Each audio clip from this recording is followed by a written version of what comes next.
सुनो, घटना है 1599 संवत की।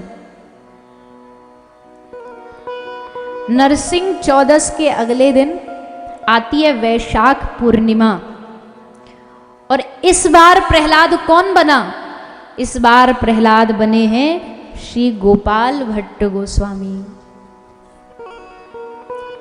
श्री गौरांग आज्ञा दिले श्री गोस्वामी रे, शालिग्राम शिला तुमी देखेर होरी रे। महाप्रभु ने शालिग्राम की सेवा दी गोपाल भट्ट गोस्वामी को। राधा कुंड में अखंड रह करके ब्रजवास की आज्ञा दी, तो गोपाल भट्ट गोस्वामी उनकी सेवा करते थे।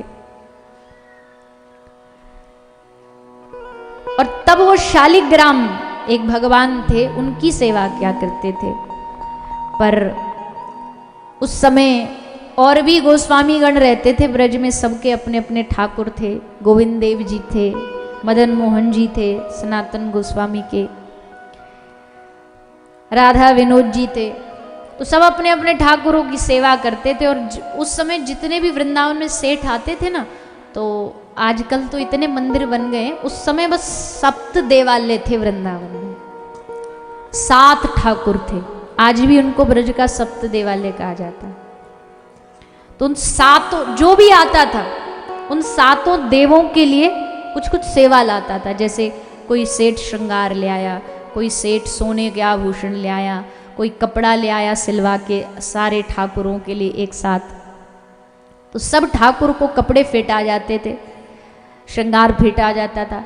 बस गोपाल भट्ट गोस्वामी के ठाकुर एक ऐसे थे जिनको कोई श्रृंगार नहीं आता था, क्योंकि शालिग्राम भगवान को कौन सा श्रृंगार आएगा, वो तो गोल मटोल होते हैं, रसगुल्ला जैसे, ना हाथ ना पाँव ना आंख ना नाक, कुछ नहीं होती। तो गोपाल भट्ट गोस्वामी एक दिन बड़े रोए भगवान के सामने। क्यों? ले प्रभु, सब अपने अपने ठाकुरों का श्रृंगार करते हैं, सजाते हैं, एक आप ही अकेले हो जिनका ना मुंह ना माथा, कुछ नहीं पता, कहाँ मुंह है कहाँ नाक है, कहाँ नाक कान है, कहाँ पता हम। मन में भाव जागा एक आश्रित भक्त के कि प्रभु का आकार होना चाहिए। और बस ये कह करके श्री गोपाल भट्ट गोस्वामी यमुना स्नान गए थे तो सिंहासन पर छोड़ के गए थे शालिग्राम भगवान। और जब स्नान करके वापस आए तो उस पर 12 अंगुल श्री राधा रमन लाल जी विराजमान थे।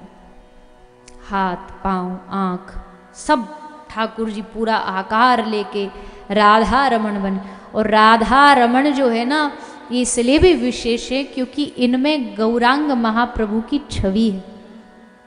राधा रमन लाल में गौरांग महाप्रभु राधा रमन लाल में सम्मिलित हुए हैं, उन्हीं का रूप है।